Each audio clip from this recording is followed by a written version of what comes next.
भगवान कभी नाराज नहीं होते हैं, बस साथ छोड़ देते हैं। मेरे को तो बोले कि भोग लगाओ तो स्वाद बढ़ जाता है, यहाँ तो स्वाद खत्म ही हो गया। क्यों नहीं हो जाएगा? इस संसार में यह आदत हो जाती है कि हम एक जगह टिक के 10 मिनट भी नहीं बैठ सकते। लेकिन जितनी देर हम भोग लगाएं तो हम यह सोच के लगाएं कि अगर हम प्रभु की जगह बैठ के खा रहे होते तो हमें 10 मिनट लगता। वहाँ पहुँचा तो उसने बड़े प्रेम से बोला कि भैया मैं खाना बना रहा हूँ, आप इतनी दूर से आए हैं तो भोजन करके ही जाइए। हम और मेरे साथ उस समय दुकान का मैनेजर भी था। बैठ के जैसे ही मैंने पहला कौर मुंह में रखा तो वैसे ही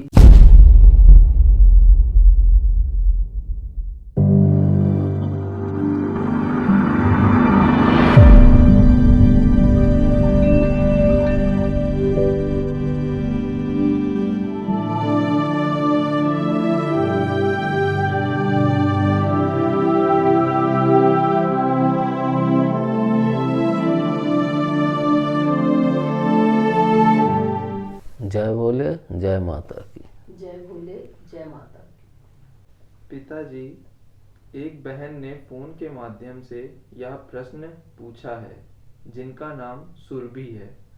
वह पूछती हैं कि जब हम भगवान का भोग लगाते हैं तो हमें कितनी देर तक भोग लगाना चाहिए, क्योंकि हमें भगवान खाते हुए तो दिखते नहीं हैं, तो हमें कैसे पता चलेगा कि उन्होंने भोजन ग्रहण कर लिया है। जब प्रसाद उठाती हूँ तो लगता है कि कहीं भगवान भोजन ना ग्रहण कर रहे हों तो नाराज हो जाएं।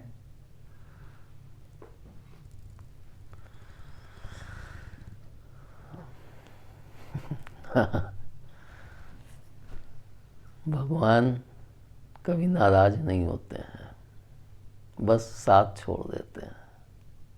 क्योंकि नाराज होंगे तो किससे होंगे? अपनों से तो नाराज हुआ नहीं जाता है। हम सभी तो उनके अंश हैं। हम लोगों से ही नाराज हो जाएंगे तो फिर किससे वो खुश रहेंगे? इसलिए यह अपने दिमाग से हमेशा निकाल लीजिए कि भगवान मेरे से प्रभु नाराज हो जाएंगे। हाँ, जैसे कि मैंने कहा है कि हमारे शरीर में प्रभु होते हुए भी नहीं है और ना होते हुए भी हैं, लेकिन जब हम उनकी तरफ बढ़ेंगे तभी प्रभु हमारा हाथ पकड़ते हैं। जब हम नहीं बढ़ते हैं तो वो हमारा हाथ नहीं पकड़ते हैं, मगर वे कभी नाराज नहीं होते हैं। हाँ, भोग लगाने के लिए हम कह सकते हैं यह हमारे भाव के ऊपर है। जैसे कि हम उनने पिछले वीडियो में बताया भी है कि हम जितने भावपूर्ण तरीके से भोजन बनाएंगे उतने ही जब हम भोग लगाते हैं तो वहाँ पे भी हमारा भाव उतना ही अधिक होना चाहिए कि हम प्रभु को भोजन करा रहे हैं। अब समय कि 10 मिनट रखें, 15 मिनट रखें या आधा घंटा रखें, कितनी देर रखें, तो भोजन ऐसा भी नहीं कराना चाहिए कि हम लाके थाली धर दिए, प्रभु भोजन करो और हम अपना काम करने लगे, तो वह उचित नहीं है।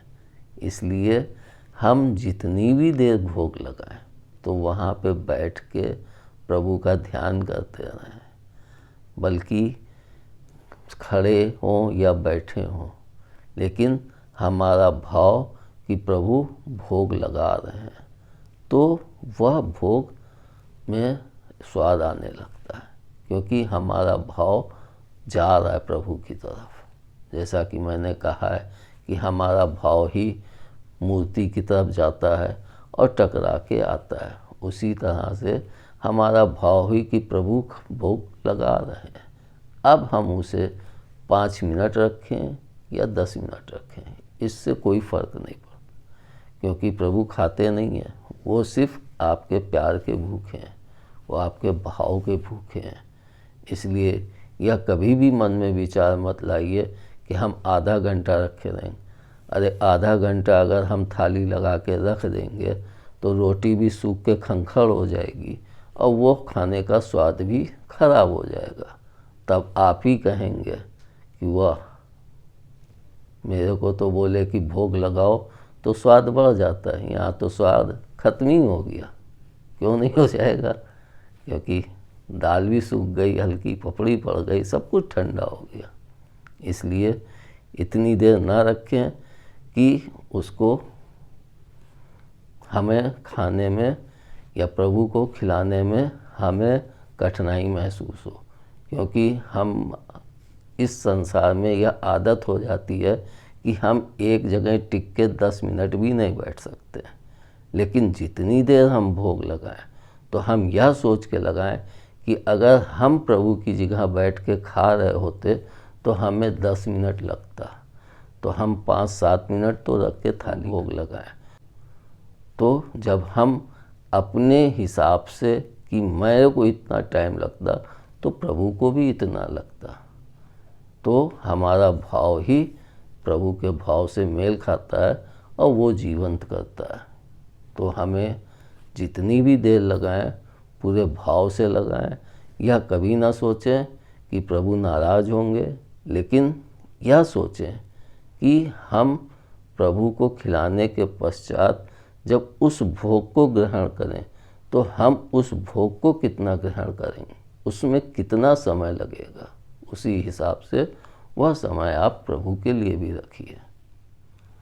इसको अगर हम उदाहरण के लिए भी देखें तो हम रामचरितमानस में देखते हैं कि सबरी बेर लेके आती है, लेकिन प्रभु को खिलाने के लिए कि बेर कहीं खट्टा ना हो, तो इसलिए वह बेर खा के देखती है यह मीठा है तो वह एक तरफ रखती है और जो खट्टा होता है उसको हटा देती है। और फिर जब प्रभु पहुँचते हैं तो वह वही जूठे बेर प्रभु को देती है, लेकिन उसका भाव इतना तीव्र होता है कि प्रभु वह जूठे बेर भी बड़े स्वाद के साथ खाते हैं। ऐसे ही एक घटना मेरे साथ भी हुई थी। उस समय मैं किदवई नगर वाली दुकान पे था, तो एक कारीगर को लेने में रायबरेली गया। वहाँ पहुँचा तो उसने बड़े प्रेम से बोला कि भैया मैं खाना बना रहा हूँ, आप इतनी दूर से आए हैं तो भोजन करके ही जाइए।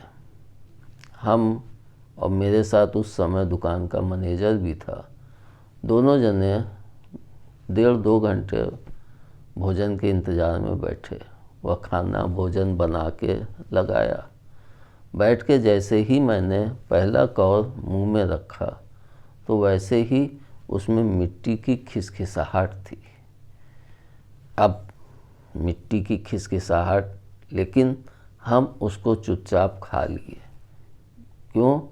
क्योंकि मैंने उसके भाव को देखा था। उसने इतने प्रेम से, इतने करुणा से कि भैया आप कानपुर से इतनी दूर आए हैं और भोजन करके जाइए, तो उस प्रेम को देखते हुए मुझे वह मिट्टी से खाने में जो मिट्टी थी उसके बावजूद वह मिट्टी भरा खाना भी मैं खा गया और मेरे को कहीं पे कोई भी कठिनाई नहीं हुई। ऐसा नहीं कि मैं अगर कोई मेरे को ऐसे खिला दे तो जैसे उल्टी आने लगती है, मगर उस भोजन को मैंने चुपचाप ग्रहण कर लिया। और जो मेरे साथ मैनेजर साहब थे, वह जब वहाँ से मैं निकला तो उन्होंने मुझसे क्वेश्चन किया कि भैया आपका भोजन सही था। मैं कहा हाँ, क्यों, क्या बात? बोले मेरे भोजन में तो मिट्टी खिसखिसा रही थी बहुत। मैंने कहा हाँ, मेरे भी भोजन में मिट्टी खिसखिसा रही थी, मगर उसका प्रेम भरा स्नेह देखो, उसका भाव देखो। उसने इतने भाव से उस भोजन को बनाया, उसके भाव के आगे मिट्टी बेकार है। इसलिए हम अपने पूरे भाव से प्रभु को भोग लगाएं तो वह अपने आप स्वादिष्ट हो जाएगा। कभी भी ये ना सोचें कि प्रभु खा रहे हैं या खा चुके हैं। हम अपने भाव से जितनी देर भी बैठें प्रेम पूर्वक बैठें और भोग लगाते रहें। हाँ, हम ये भी कर सकते हैं कि भोग लगाते समय कोई भजन या कुछ अपनी खुशी के लिए गा भी सकते हैं, लेकिन यह हमारे भाव के ऊपर है।